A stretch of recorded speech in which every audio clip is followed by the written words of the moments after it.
पानी दो आपको।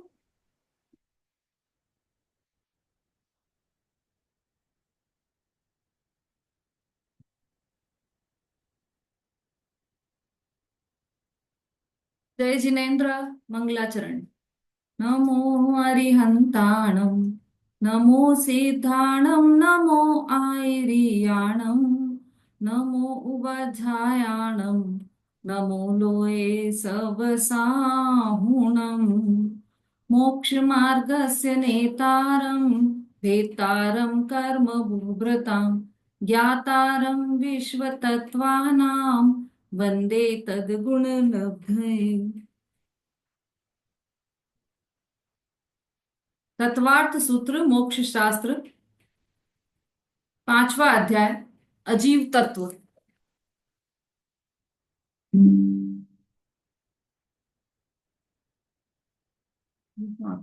अरे आप पीडीएफ का रही है। अच्छा, करते हैं चलो इसको पास भी कर। हम्म।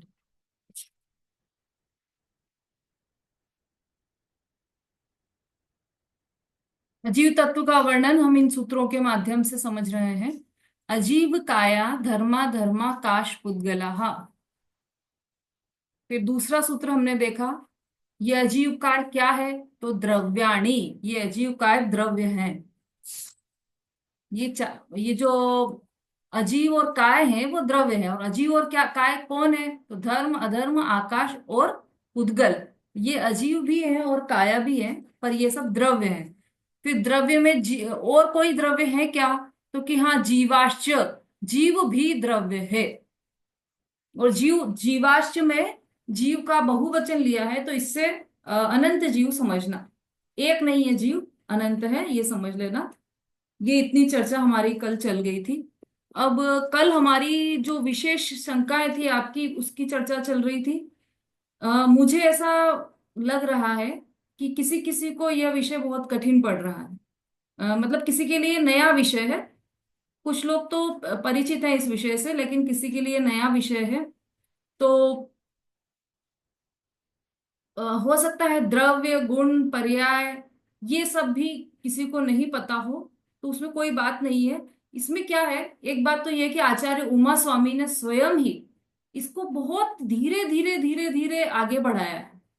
तो हम भी बिल्कुल आराम से समझेंगे इन सब चीजों को, बिल्कुल जल्दी नहीं करेंगे। और मतलब उन्होंने जैसे अब उन्होंने लिख दिया, ये दूसरे सूत्र में द्रव्याणी, तो द्रव्याणी मतलब ये जो ऊपर वाले जो पदार्थ हैं, ये सब द्रव्य है, ऐसा लिखा। तो ऊपर कौन से पदार्थ हैं, धर्म अधर्म आकाश और पुद्गल।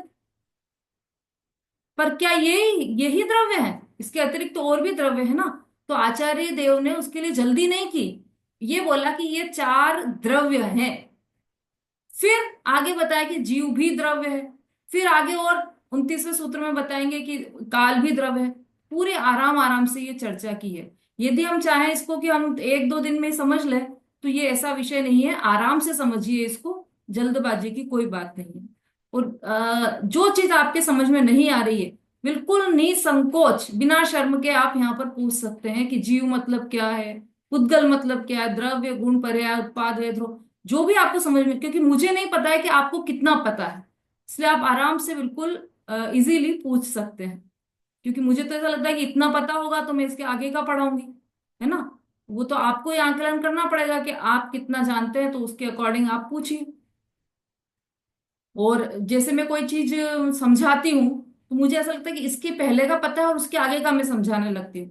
तो यदि वो आपको नहीं समझ में आ रहा है, पहले का नहीं पता है, तो वो भी आप बोलिए।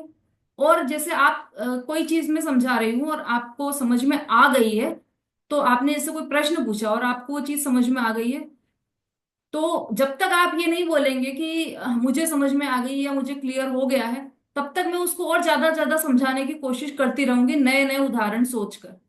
तो यदि आपको समझ में आ जाए, तो आप बस ये बोलिए कि हाँ मुझे समझ में आ गया है, क्लियर हो गया है, तो हम अगला विषय फिर स्टार्ट कर सकते हैं। ठीक है, तो चलिए अब द्रव्याणी, और उसके बाद हमने ये द्रव्यों में जीव की गिनती, मतलब जीवाश्च, जीव भी द्रव्य है, यह बताया है। कौन सा जीव द्रव्य है? कि जितने भी जीव हैं सभी द्रव्य हैं। इसका मतलब कि अनंत जीव हैं और वो सभी द्रव्य हैं। अब आगे का सूत्र देख लेते हैं हम। पुद्गल द्रव्य से अतिरिक्त द्रव्यों की विशेषता। नित्यावस्थितान्य रूपाणी, सूत्र नंबर 4, पेज नंबर 325।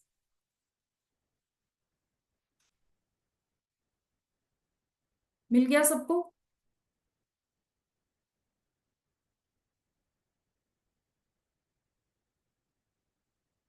उद्गल द्रव्य से अतिरिक्त द्रव्यों की विशेषता। और इसमें एक बात और थोड़ा सा धैर्य ये रखिए, यदि नहीं भी समझ में आ रहा है तो लास्ट में जैसे हम 5-7 सूत्र हो जाएंगे उसके बाद एक चार्ट बनवा देंगे, उससे और ज्यादा क्लियर हो जाएगा। ठीक है, तो धीरे धीरे समझते रहिए। उद्गल द्रव्य से अतिरिक्त द्रव्यों की विशेषता। नित्यावस्थितान्य रूपाणी। और ये भाव बिल्कुल मत लाइए कि यार हमको तो कुछ समझ में ही नहीं आ रहा है, बिल्कुल समझ नहीं आ रहा है, ऐसा नहीं है। आप सुनिए, नहीं भी समझ में आ रहा सुनिए, अगले सूत्र में फिर अगले सूत्र में समझ में आ ही जाएगा। ऊपर कहे गए द्रव्यों में से 4 द्रव्य, क्या लिखा है ये, रूप रहित, नित्य और अवस्थित है। रूपाणी है ना, तो रूप रहित, नित्य और अवस्थित है। नित्य, नित्यावस्थितान्य रूपाणी, तो नित्य में जो या है, आ है, वह अगले का है तो अवस्थित है वह नित्य नहीं है, वो नित्य है। और वह वस्थित नहीं है, अवस्थित है। ऐसे ही वह रूपाणी नहीं है, अरूपाणी है। तो ऊपर कहे गए द्रव्यों में से 4 द्रव्य रूप रहित, नित्य और अवस्थित है। ठीक है, अब नित्य क्या है, अवस्थित क्या है और अरूपी क्या है, इसको यहां पर समझाया गया है। नित्य, जो कभी नष्ट न हो उसे नित्य कहते हैं। नित्य किसे कहते हैं? कि जो हमेशा रहे उसे नित्य कहते हैं, जो कभी भी नष्ट ना हो उसे नित्य कहते हैं। अवस्थित किसे कहते हैं? जो अपनी संख्या का उल्लंघन न करे उसे अवस्थित कहते हैं। जो अपनी संख्या का उल्लंघन ना करे उसे अवस्थित कहते हैं। बहुत सुंदर इसका अर्थ निकल कर आने वाला है, अभी आप मोटे मोटे तौर पर देख लीजिए। पहले तो जो कभी नष्ट न हो उसे नित्य कहते हैं, जो अपनी संख्या का उल्लंघन न करे उसे अवस्थित कहते हैं।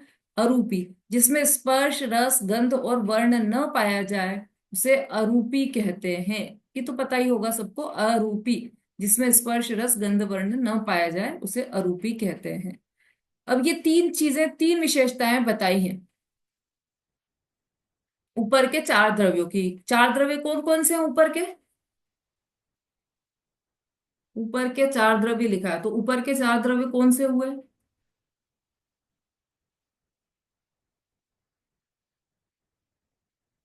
हम्म, कौन बताएगा? कल्पना जी।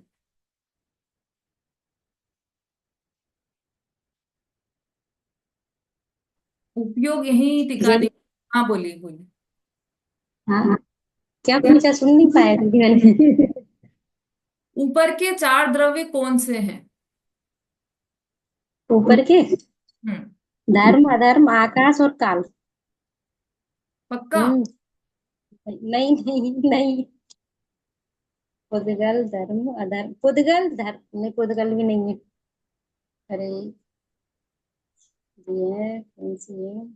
चलिए कोई बात नहीं, अब उपयोग इधर ही रखिएगा। देखिए, और जो दूसरे उत्तर दे रहे हैं उसके अनुसार आप ध्यान में रखिएगा। अनुज जी भाई साहब।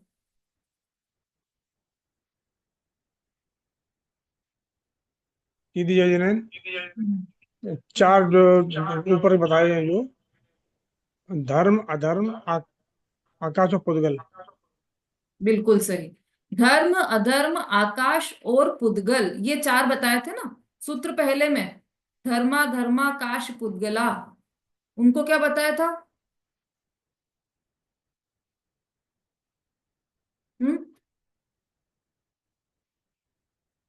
अजीव काया बताया था ना उनको पहले ही सूत्र में। अजीव काया कौन कौन से हैं? धर्मा, धर्माकाश, पुद्गला। धर्म, अधर्म, आकाश और पुद्गल, उन्हीं 4 सूत्रों की बात यहां पर भी कर रहे हैं चौथे सूत्र में। तो ये जो 4 द्रव्य हैं वो नित्य है, अवस्थित है और अरूपी हैं। ठीक।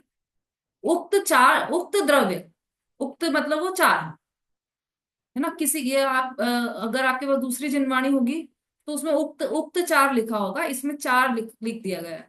उसमें उक्त लिखा होगा, उक्त द्रव्य मतलब यदि हम सूत्र का अर्थ करें तो ऊपर कहे गए द्रव्य अरूपी है, नित्य है और अवस्थित है। तो फिर चार कैसे निकल कर आया? क्योंकि जीव, वो जो पहले सूत्र में जो थे ना चार, उन्हीं चार को लिया है, जीव को नहीं लिया, क्योंकि जीव की चर्चा तो पहले दूसरे तीसरे चौथे अध्याय में कर चुके हैं, तो वो वापस चर्चा यहाँ पर नहीं कर रहे हैं। अभी इन चार द्रव्यों में, जो चार द्रव्य हैं वो रूप रहित है, नित्य है और अवस्थित है।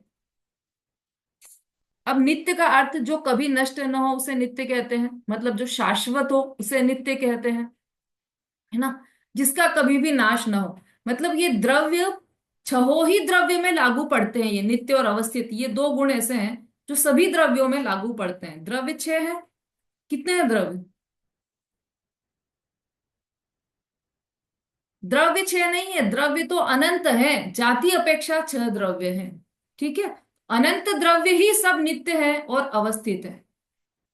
ऐसा नहीं कि कुछ कुछ द्रव्य, ये जो चार बताए वो द्रव्य नित्य और अवस्थित है, ऐसा नहीं है। ये तो अभी इन चार की बात कर रहे हैं, इसलिए इनका इनके बारे में बता रहे हैं, नित्य और अवस्थित। तो नित्य मतलब शाश्वत रहने वाले। शाश्वत कैसे रहेंगे? कि उनका कभी जन्म नहीं होगा। जिसका जन्म होता है उसकी मृत्यु निश्चित होती है, लेकिन जिसका कभी जन्म ही नहीं हुआ उसकी मृत्यु होगी ही नहीं, वो तो शाश्वत रहेगा। जिसे अजर अमर, नित्य कहें, अजर कहें, अमर कहें, शाश्वत कहें, एक ही बात है। तो ये जो सभी द्रव्य हैं वे सभी नित्य हैं। दूसरा अवस्थित। अवस्थित इसका बहुत गूढ़ अर्थ है, जो दूसरा ये विशेषण दिया है अवस्थित, उसका एकदम गूढ़ अर्थ है। इसको ध्यान से सुनेंगे आप तो समझ में आ जाएगा। जो अपनी संख्या को उल्लंघन न करे उसे अवस्थित कहते हैं। ये शब्द हमने पहले भी किसी अध्याय में पढ़ा है, और समझ लीजिए आपके एग्जाम में भी आया है।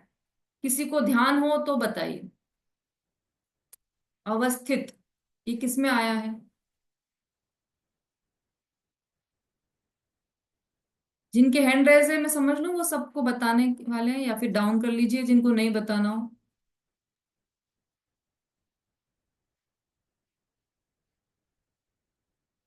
चलिए, नमिता जी बोलिए।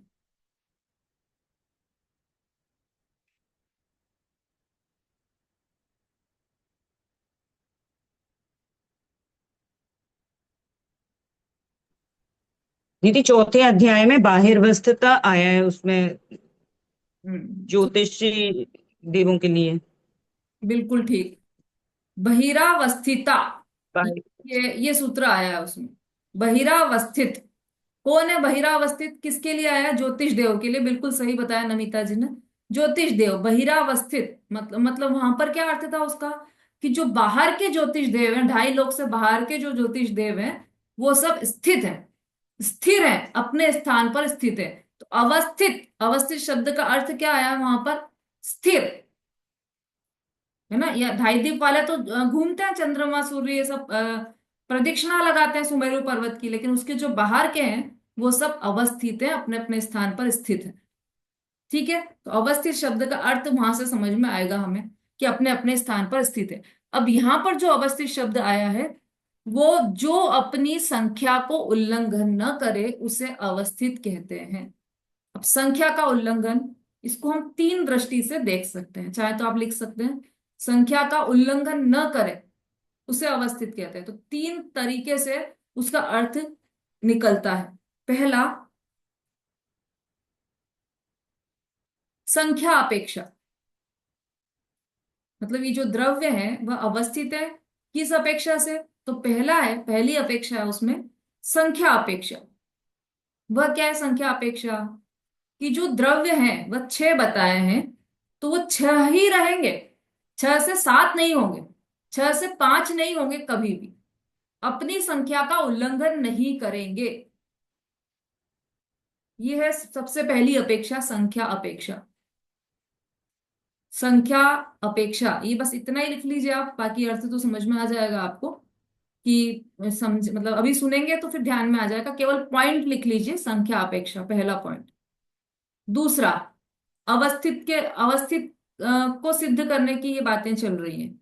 अवस्थित सिद्ध करने के लिए पहले संख्या अपेक्षा से अवस्थित को सिद्ध किया जा सकता है कि जो छह द्रव्य हैं वह छह ही रहेंगे, पांच नहीं होंगे, चार नहीं होंगे, तीन नहीं होंगे, सात नहीं होंगे, आठ नहीं होंगे, ऐसे अनंत लगा लेना, कुछ भी नहीं होंगे, वह छह के छह ही रहेंगे।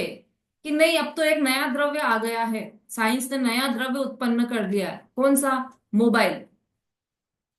क्योंकि वो तो, उसमें तो जीव के भी गुण है, वो तो जानता देखता है, हम कुछ भी बोले तो वो सुन लेता है। हम थोड़ा सा बोले हे गूगल तो वो कहीं भी होगा, सुन लेगा, बताने लग जाएगा। हे सिरी तो वो कहाँ भी होगी, सुन लेगी। तो जीव के भी गुण है उसमें तो, और पुद्गल के भी गुण है, तो एक नया द्रव्य उपस्थित हो गया ना वो। हो ही नहीं सकता। छह छह से अधिक कोई भी एक भी द्रव्य नया उत्पन्न नहीं हो सकता। जो द्रव्य इस विश्व में है, छह द्रव्य वही है, वही रहेंगे और वही थे, है ना। वो तो पुद्गल द्रव्य है स्पष्ट रूप से, वो नया द्रव्य नहीं। तो ये, तो हाँ, ये पहला हो गया हमारा, संख्या अपेक्षा अवस्थित है। छह द्रव्य संख्या अपेक्षा से अवस्थित है। दूसरा, क्षेत्र अपेक्षा। क्षेत्र अपेक्षा भी ये छह द्रव्य अवस्थित हैं। कैसे क्षेत्र अपेक्षा अवस्थित हैं? अपने अपने ही क्षेत्र में रहते हैं, दूसरे क्षेत्र में नहीं रहते, दूसरे के क्षेत्र में नहीं रहते। इस अपेक्षा से भी ये अवस्थित है। हाँ, कोई कुछ बोलना चाह रहा है? जय जी दीदी। दीदी मेरे को क्वेश्चन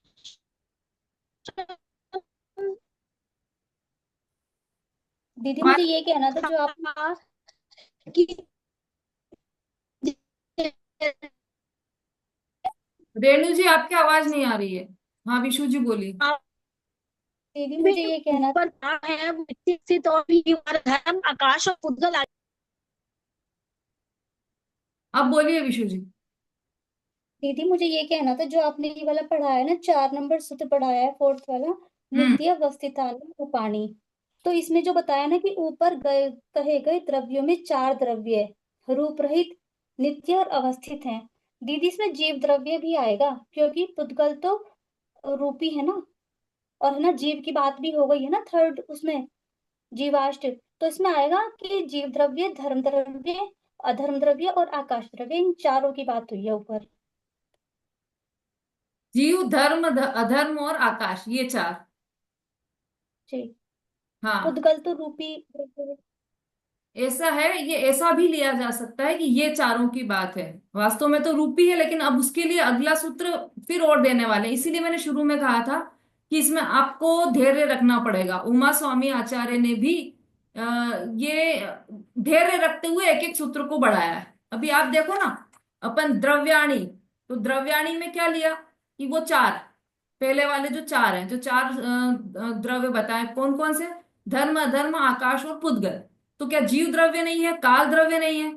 लेकिन उसको अगले सूत्र में बताया।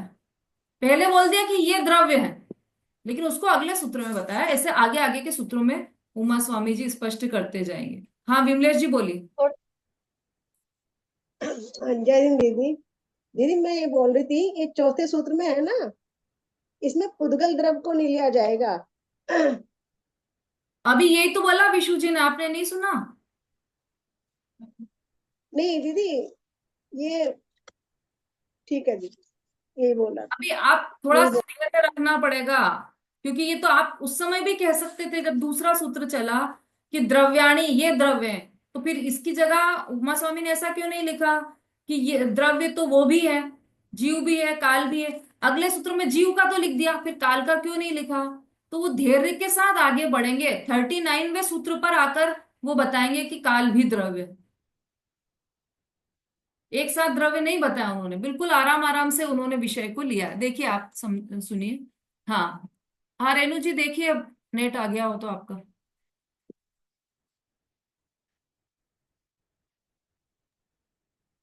दीदी मेरा मेरा भी यही क्वेश्चन था कि इसमें जैसे नित्यावस्थितान्य रूपाणी में मतलब ये ऊपर के जो चार द्रव्य है उसमें जीव आना चाहिए, पुद्गल नहीं आना चाहिए, लेकिन अब आपने कहा कि आगे बताएंगे तो ठीक है। हाँ मेरा भी यही क्वेश्चन था।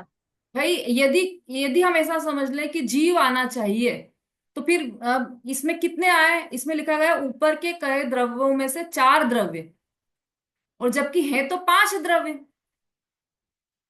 और वैसे देखा जाए नित्य और अवस्थित, तो ये तो छह द्रव्य है। नित्य नित्य भी छह द्रव्य है, अवस्थित भी छह द्रव्य है, और अरूपी तो पांच द्रव्य है ना। तो ये प्रश्न भी हो सकते हैं, इसलिए इसको आप समझने की कोशिश कीजिए। अभी जिन द्रव्यों की बात चल रही है, और जीव इसलिए नहीं ले रहे हैं यहाँ पर क्योंकि जीव की चर्चा कर चुके हैं पहले दूसरे तीसरे अध्याय में, तो इसलिए ऊपर कहे गए चार द्रव्य। तो ऊपर ये इसमें है चार द्रव्य, लेकिन उक्त द्रव्य ये लिया है। सूत्र का अर्थ देखेंगे हम वास्तव में, तो उक्त द्रव्य ये चार तो यहाँ पर लिख दिए हैं स्पष्टता के लिए, लेकिन उक्त द्रव्य रूप रहित नित्य और अवस्थित है। अब उक्त द्रव्य में किसको लेना कि नित्य और अवस्थित तो छह ही द्रव्य हैं, और अरूपी जो है वो पांच द्रव्य है। पुद्गल को छोड़कर बाकी सब अरूपी द्रव्य हैं। ठीक है, अभी और आने वाला सूत्र आप थोड़ा सा धैर्य रखकर पढ़िए। हाँ, क्या चर्चा चल रही थी हमारी? अवस्थित किस अपेक्षा से? पहला द्रव्य क्या लिखा है पहला आपने?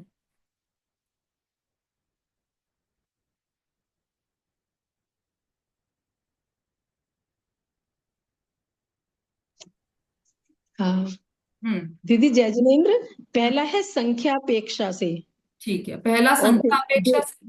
और उसका और स्पष्टीकरण इस तरह से किया है कि छह है तो छह ही रहेंगे, पांच या ना सात रहेंगे। पांच हो। ठीक है, हाँ, दूसरा?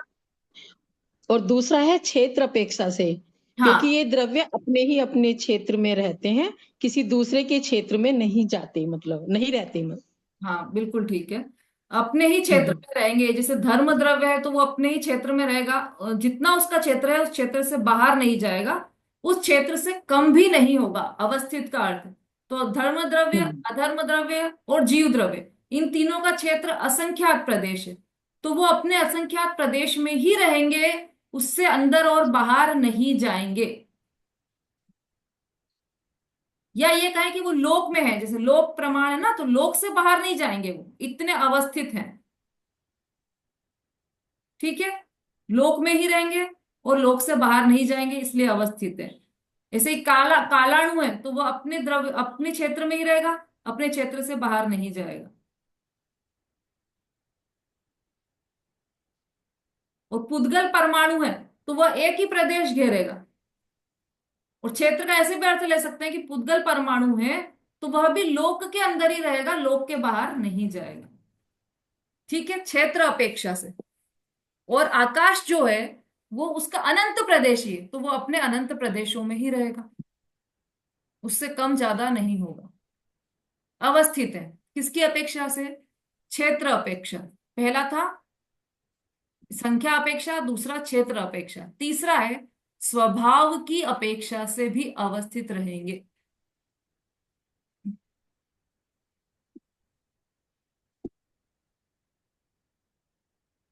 अब स्वभाव की अपेक्षा से कैसे?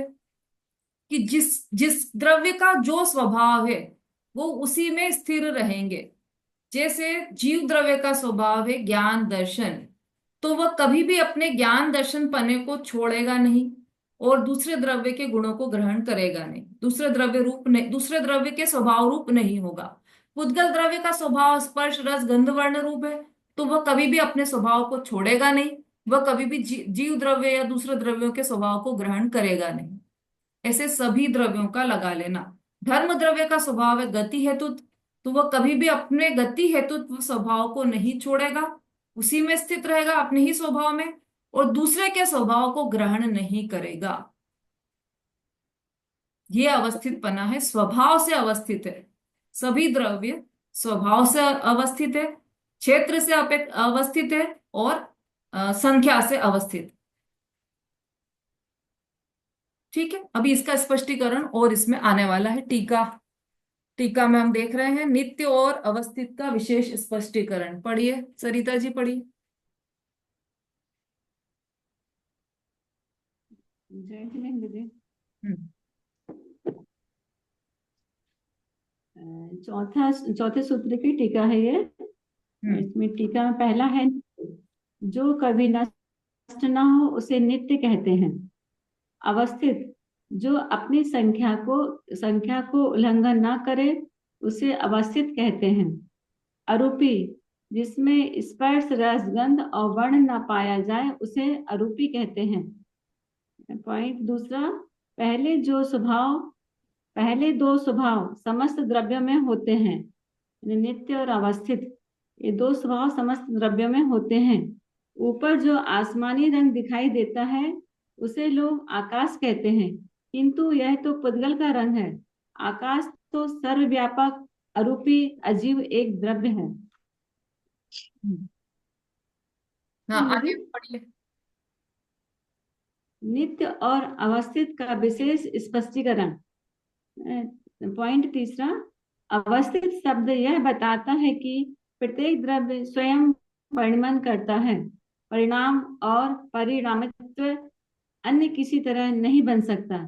यदि एक द्रव्य उसका गुण या पर्याय दूसरा द्रव्य का कुछ भी करे या करावे तो वह तन्मय पर द्रव्यमय हो जाए, किंतु कोई द्रव्य पर द्रव्यमय तो नहीं होता। यदि कोई द्रव्य अन्य द्रव्य रूप हो जाए तो उस द्रव्य का नाश हो जाए और द्रव्यों का अवस्थितपन न रहेगा, और फिर द्रव्यों का नाश होने पर उनका नित्यत्व भी ना रहेगा। पॉइंट चौथा, अवस्थित शब्द यह बतलाता है कि प्रत्येक द्रव्य स्वयं, पहले, हाँ, दूसरा पॉइंट, पहले दो स्वभाव समस्त द्रव्यों में होते हैं, नित्य और अवस्थितपना। और जो ऊपर जो आसमानी रंग वो तो पुद्गल द्रव्य है, क्योंकि रंग तो पुद्गल द्रव्य की पर्याय है, इसलिए वो आकाश, और आकाश सर्वव्यापक है तो अरूपी, और आकाश अरूपी भी है तो अजीव, किंतु यह तो पुद्गल का रंग है। आकाश तो सर्वव्यापक अरूपी अजीव एक द्रव्य है तो अजीव ही, आकाश भी एक अजीव द्रव्य ही है और अरूपी द्रव्य भी है, लेकिन पुद्गल द्रव्य जो है वह केवल एक वही रूपी द्रव्य है। अब अवस्थित शब्द यह बतलाता है कि प्रत्येक द्रव्य स्वयं परिणमन करता है। परिणाम और परिणामित्व अन्य किसी तरह नहीं बन सकता। यदि एक द्रव्य उसका गुण या पर्याय दूसरे द्रव्य का कुछ भी करे या करावे तो वह तन्मय हो जाए, किंतु कोई द्रव्य पर द्रव्यमय तो नहीं होता। यदि कोई द्रव्य अन्य द्रव्य रूप हो जाए तो उस द्रव्य का नाश हो जाए और द्रव्यों का अवस्थितपना न रहेगा, फिर द्रव्यों का नाश होने पर उनका नित्यत्व भी नहीं रहेगा। मतलब एक गुण का नाश होगा तो सारे ही गुणों का नाश हो जाएगा। तो अवस्थितपना किसे कहा? कि वो स्वयं अपने ही गुण और पर्याय को करे। एक द्रव्य उसका गुण या पर्याय दूसरे द्रव्य का कुछ भी करे या करावे तो वह तन्मय हो जाएगा। कल जैसे उदाहरण दिया था ना कि यदि बाई रोटी बनाने लगी तो बाई का अंश उस रोटी में दिखना चाहिए। कुम्हार घड़ा बनाने लगा तो कुम्हार का अंश कहीं पर दिखाई देता है क्या हमें? घड़ा में कहीं भी नहीं दिखाई देता। इसका मतलब कि वो घड़ा कुम्हार ने नहीं बनाया, वह घड़ा तो मिट्टी ने बनाया है, क्योंकि उसके सर्वांग में मिट्टी ही मिट्टी दिखाई दे रही है। गुण की परिभाषा भी हमने पढ़ी थी कि जो द्रव्य के संपूर्ण भागों में और उनकी संपूर्ण अवस्थाओं में पाया जाए उसे गुण कहते हैं, है ना। तो वो जो घड़ा है उसके संपूर्ण भागों में और संपूर्ण अवस्थाओं में क्या गुण पाया जाता है? घड़ा मतलब वो मिट्टी द्रव्य है तो मिट्टी के स्पर्श रस गंध वर्ण उसमें गुण पाए जाएंगे, उसके हर भाग में, हर अवस्था में। चाहे वो मिट्टी मिट्टी की सुराही बना देंगे तब भी वही गुण रहेंगे उसमें। मिट्टी का घड़ा बना देंगे, मिट्टी के खिलौने बना देंगे, मिट्टी का और कुछ बना देंगे, चूल्हा बना देंगे, तो गुण तो वही के वही रहेंगे। तो वो जो पर्याय है वो पलटती है, लेकिन गुण तो सब में वही स्पर्श रस गंध वर्ण वाले गुण रहेंगे, क्योंकि वह अवस्थित है। यदि कोई, ये हो गया ना क्लियर? प्रत्येक द्रव्य, हाँ, दूसरा पढ़िए।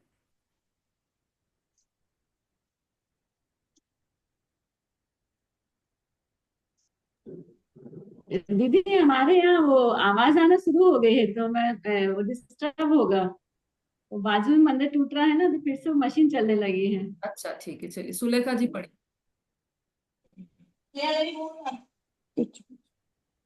हाँ जी, जय जय। हम्म। प्रत्येक द्रव्य अनंत गुणों का पिंड है। द्रव्य की नित्यता से उसका प्रत्येक गुण नित्य रहता है। पुनरपि एक गुण उसी गुण रूप रहता है, दूसरे गुण रूप नहीं होता। इस तरह प्रत्येक गुण का अस्तित्व है। यदि ऐसा ना हो तो गुण का नाश हो जाएगा, और उसके नाश होने से संपूर्ण द्रव्य का नाश हो जाएगा, और ऐसा होने पर द्रव्य का नित्यत्व नहीं रहेगा। हाँ, पहले वाले पॉइंट में और बड़े दीदी, हाँ दीदी, मेरा एक प्रश्न है यहीं पर। जो टीका है ना, इसके जो दूसरा पॉइंट आपने पढ़वाया ना, इसमें पहले दो स्वभाव समस्त द्रव्यों में होते हैं। कौन से वाले दो स्वभाव दीदी? नित्य नित्य और और अवस्थित। अवस्थित। अच्छा, सभी द्रव्य ठीक है। नित्य भी है और सभी द्रव्य अवस्थित भी है, लेकिन जो तीसरा पॉइंट है अरूपी है, वह सभी द्रव्यों में लागू नहीं पड़ता। मतलब केवल एक पुद्गल द्रव्य में लागू नहीं पड़ता, बाकी के 5 द्रव्यों में लागू पड़ता है। ठीक है दीदी। देखिए, प्रत्येक द्रव्य अनंत गुणों का पिंड है। अभी जो पहला पॉइंट पढ़ा ना हमने, उसमें अवस्थित पना बताया गया है द्रव्य की दृष्टि से। द्रव्य को ही लिया उसमें कि द्रव्य के रूप में अवस्थित है। एक द्रव्य दूसरे द्रव्य रूप नहीं होता। प्रत्येक द्रव्य अवस्थित है, अपने ही अपने गुण पर्यायों को करता है। इस तरह से द्रव्य को लिया है, द्रव्य की मुख्यता से कथन किया है वहां पर। अब कर रहे हैं गुण की मुख्यता से कथन यहां पर। प्रत्येक द्रव्य अनंत गुणों का पिंड है। द्रव्य की नित्यता से उसका प्रत्येक गुण नित्य रहता है। पुनरपि एक गुण उसी गुण रूप रहता है, दूसरे गुण रूप नहीं होता। इस तरह प्रत्येक गुण का अवस्थित तत्व है। यदि ऐसा न हो तो गुण का नाश हो जाएगा, और गुण के नाश होने से संपूर्ण द्रव्य का नाश हो जाएगा, और ऐसा होने पर द्रव्य का नित्यत्व नहीं रहेगा। प्रत्येक गुण का अवस्थित तत्व है। क्या है अवस्थित तत्व? कि वह गुण अपने ही गुण रूप रहेगा, दूसरे गुण रूप नहीं होगा। पहले तो द्रव्य का बताया कि द्रव्य द्रव्य में अवस्थित पना कैसे है, कि जो जीव द्रव्य के गुण है वो जीव द्रव्य में ही रहेंगे, पुद्गल द्रव्य में नहीं जाएंगे। जो पुद्गल द्रव्य के गुण है वो पुद्गल द्रव्य में ही रहेंगे, वो जीव द्रव्य अन्य किसी या फिर अन्य किसी द्रव्य में नहीं जाएंगे। तो ये द्रव्य का अवस्थित मतलब अवस्थित है, वो द्रव्य अपने आप में अवस्थित है, स्थिर है। अब गुण का बता रहे हैं कि जो द्रव्य में रहने, एक ही द्रव्य में रहने वाले अनंत गुण है, तो वो गुण भी अवस्थित है, अपने अपने आप में स्थिर है सभी गुण। ज्ञान गुण दर्शन गुण रूप नहीं होता, ज्ञान गुण चारित्र गुण रूप नहीं होता, श्रद्धा गुण ज्ञान गुण रूप नहीं होता। इस तरह से सब गुण अपने अपने आप में अवस्थित है। एक द्रव्य एक गुण दूसरे गुण रूप नहीं होता। ये है दूसरे पॉइंट का सार।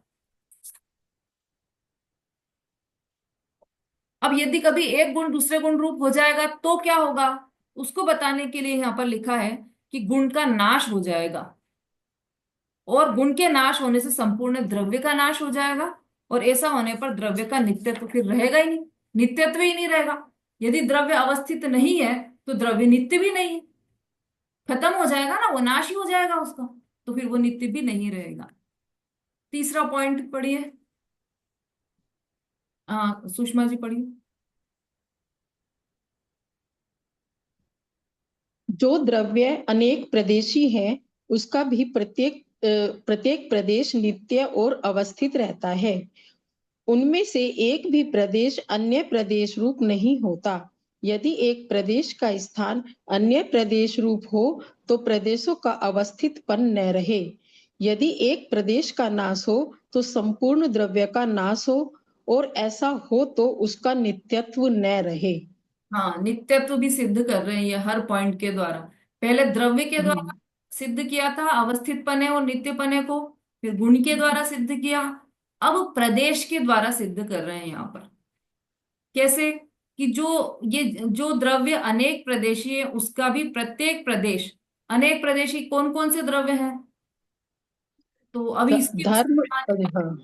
हाँ, अभी सूत्र भी ये आने वाला है, और उसमें और समझना। कुछ द्रव्य अनेक प्रदेशी है, कुछ द्रव्य एक प्रदेशी है। तो जो अनेक प्रदेशी द्रव्य हैं उनके एक भी प्रदेश, प्रत्येक प्रदेश नित्य और अवस्थित रहता है, और उनमें से एक भी प्रदेश अन्य प्रदेश रूप नहीं होता, वह अपने आप में ही रहता है। यदि एक प्रदेश का स्थान अन्य प्रदेश रूप हो तो प्रदेशों का अवस्थितपन न रहे, तो प्रदेश भी अवस्थित है, द्रव्य भी अवस्थित है, गुण भी अवस्थित है और प्रदेश भी अवस्थित है। सब प्रदेश अपने अपने आप में अवस्थित है। यदि एक प्रदेश का नाश हो तो संपूर्ण द्रव्य का नाश हो जाए। ऐसा हो तो उसका नित्यत्व भी न रहे। नाश हो गया तो नित्य कहाँ से रहा, है ना। नित्य तो उसी को कहते हैं जिसका कभी नाश ना हो, और यदि नाश हो गया तो नित्य नित्य भी नहीं रहेगा। तो नित्यत्व नित्यत्व है और अवस्थित पना है उनमें, द्रव्यों में अवस्थित पना है, मतलब द्रव्य से भी अवस्थित है, उनसे भी अवस्थित है और प्रदेश से भी अवस्थित है। प्रदेश कम ज्यादा भी नहीं होंगे उसके। जिस द्रव्य के जितने प्रदेश हैं उसके उतने ही प्रदेश रहेंगे। जो द्रव्य असंख्यात प्रदेशी है वो असंख्यात प्रदेशी ही रहेगा। जो द्रव्य एक प्रदेशी है वो एक प्रदेशी ही रहेगा। जो द्रव्य